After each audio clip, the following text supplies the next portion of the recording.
Hello there, my name is Dusty Duprell, and this is my tribute to Vegeta, the Prince of all Saiyans, the greatest warrior of the known universe, and coincidentally, the product of my first ever mural.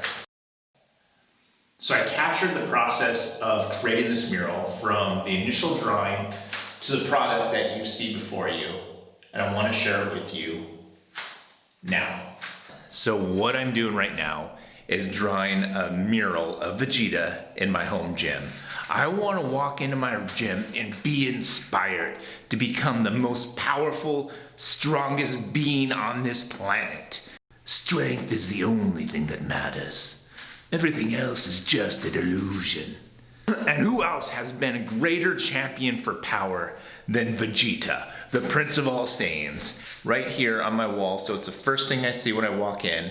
From this side over, I'm gonna actually put bricks and just have him busting out of the bricks. And I don't mean drawing bricks, I'm gonna actually put those half bricks you can get at Home Depot. This is my initial concept, which I sketched out this morning. So I did an initial sketch and I really liked how it was coming out. So I decided that I'll do the whole thing just freehand, looking at this little picture, drawing it to the big picture on the wall. I just got a simple HB sketch pencil. I don't know, I guess it's like a softer lead and one of the erasers that you can mold. As far as my pencil set, I bought the cheapest pencil set I could find, and I was buying it specifically to get the moldable eraser. I honestly could have done the drawing with a number 2 pencil with the same results. And as I mentioned, I'm doing this whole thing freehand, and the one caveat you need to think about is that this is a single subject drawing. So I don't really have to worry about this subject's scale, perspective, and proportions compared to other subjects within the painting because they're simply not there. If you have a very busy mural that you want to paint, I would definitely suggest using a grid. So you see me stepping back and forth quite a bit, and that is more a reflection of the difference between drawing a grid versus doing a freehand drawing and having to constantly reference the perspective of the drawing to the overall canvas. What's actually really helping with the drawing is that the wall paint is a flat matte paint, so it's easy to draw on, it's easy to erase, and it's easy to shade.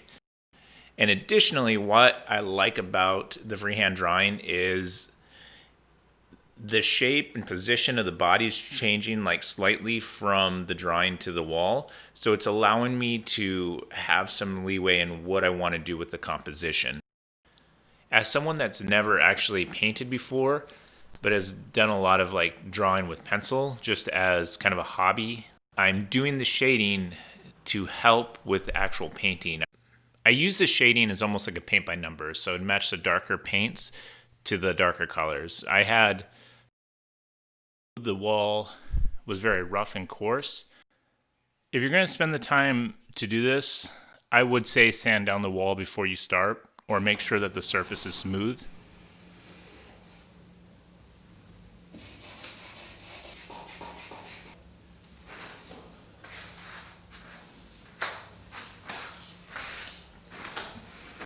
Okay, so first steps of the mural are done. What I'm moving on to now is the painting. So like the overall sketch I'm pretty happy with. The reason I did the shading is because I want to kind of make sure I'm not losing any of the finer details as I'm painting. It's kind of like a safeguard. So what I want to do is start with the darkers and do like these darker areas just to see how dark the dark blue is.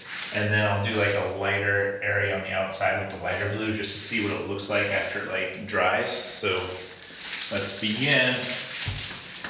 I've actually never painted anything before, so this is all new to me. The painting, I go ahead and I start out very slowly on this just because as a first ever painting project, it was kind of one of these things where dark blue. If I knew I approached it with enough caution, the project and the painting would ultimately come out well. It would come out good. So that was my philosophy. Just take it slow. How fun. And I didn't want to rush into the painting with big, strong brushes that were going to screw something up and make it hard to back out of. So I just start slow, beginning with the dark portions first to create the outline. I wanted to see how the paint colors would change when they dried. Light blue. I wanted to see how the lighter colors would show up, especially applying those lighter colors over the pencil shading.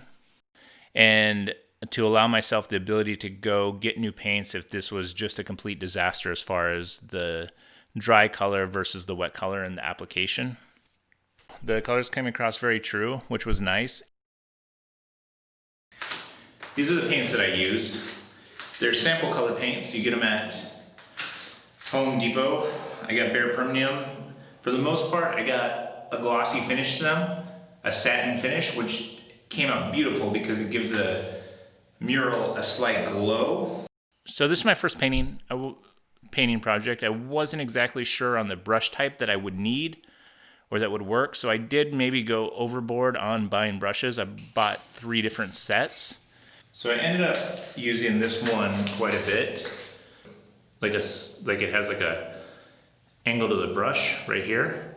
So I was able to use that to paint like pretty good straight lines and ended up using this brush quite a bit. So these ones like I ended up using for so these ones here that would initially start out with like the firm point I would use for the finer details, like around the eyes or the black lines around the face.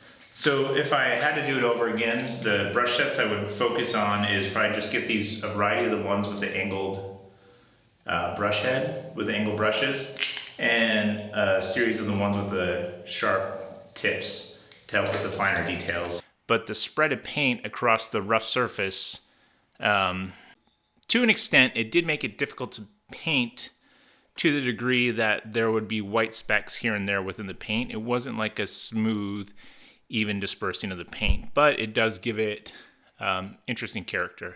These cups I would use to clean the brushes. I would fill 3 of the cups with water and use like a 3-stage rinsing process to make sure I had clean brushes and I could reuse them. And each time I moved on to another portion, let's say moving from the suit to the hair, yellow! I was very nervous that I was going to do something to screw it up. I was like kind of pleasantly surprised with how the mural was taking form.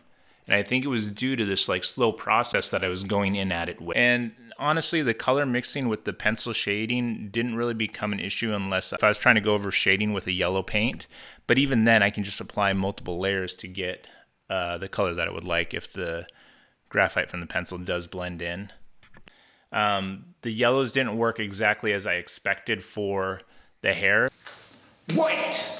So to get it that kind of golden color, I mixed a lot of white with the yellows.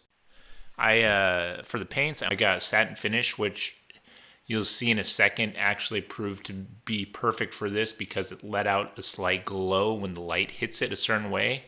So it really accentuates the idea of a Saiyan power-up. Kakarot, you fool, can't you see that my power is limitless compared to your own? As you can see, I got the hair done. The camera cut out halfway through. It was an ordeal to say the least. I was worried he was turning into a redhead. So I used the satin finish on these. His hair actually looks like it's powering up, like it has some kind of energy emitting from it. Let me show you. When the light hits it just right. I don't know if you can quite see the shine from your angle. See that like shiny shinies? Yes. That's nice. That's what nice boys do. They make a nice painting. So now we continue the journey. The ultimate Saiyan will be realized and his power will be appreciated for the truth that lies within. He is Vegeta. Because I wanted the suit to have some kind of worn color. And I did like a lot of mixing with black, white, and gold to get the kind of dirty yellow color that's there, just like an unwatched, almost like nicotine color. With the actual blue portion of a suit, I found that I actually needed 3 different shades of blue to get the coloring right. And then in addition to that, white to make it pop in different layers.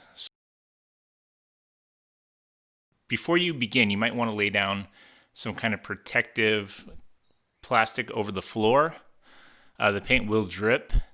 I wasn't too worried about it because I'm actually doing this in my gym and I have floor mats down. I can always flip the floor mats over, but they're going to get wear and tear just by the nature of what that room is going to be used for.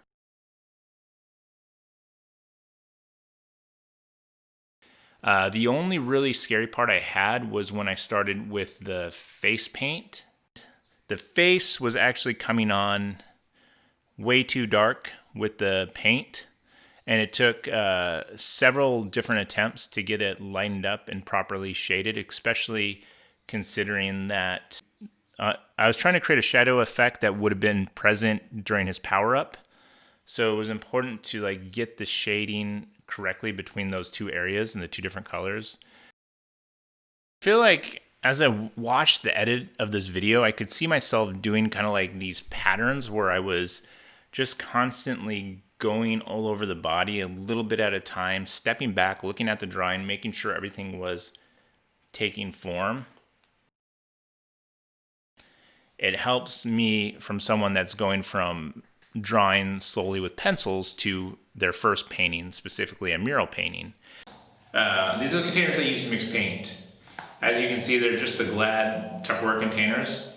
What is nice about it though is after you're done painting, you can just come in here and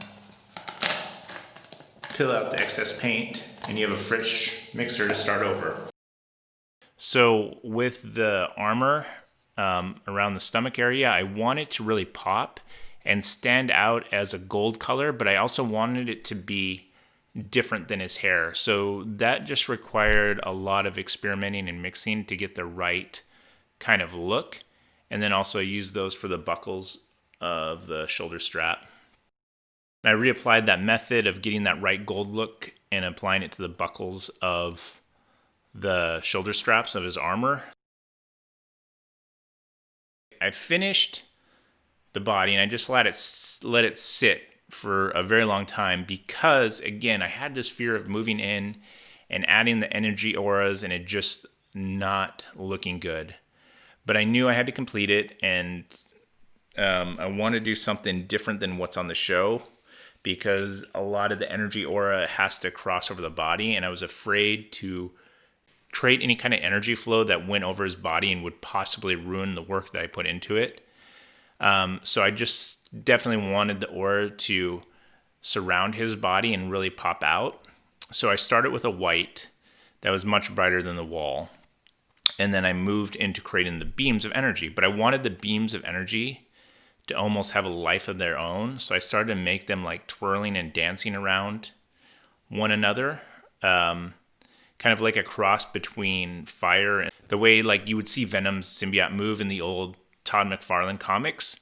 And yeah, so I moved through that and then I started putting the black around it, and that's what really made it pop. So now all that remains to complete this drawing is to actually just go ahead and order bricks from Home Depot and start putting them in front of the wall. So it'll look like he's literally busting through So this is the end a wall. This is that product. I can't tell you like how much I enjoy walking in the gym and seeing this. As I said, I still have like one more step of putting bricks all around it so it looks like he's busting out of it, and I'm actually going to use spray paint on the bricks to write out his name, so it's like it says Vegeta and it's all kind of like dripping off of it. Very like cheap graffiti look. Anyways, if you made it this far and you're still around, I would strongly suggest that you like and subscribe this video. Join me, be part of the greatest channel in all of YouTube history. I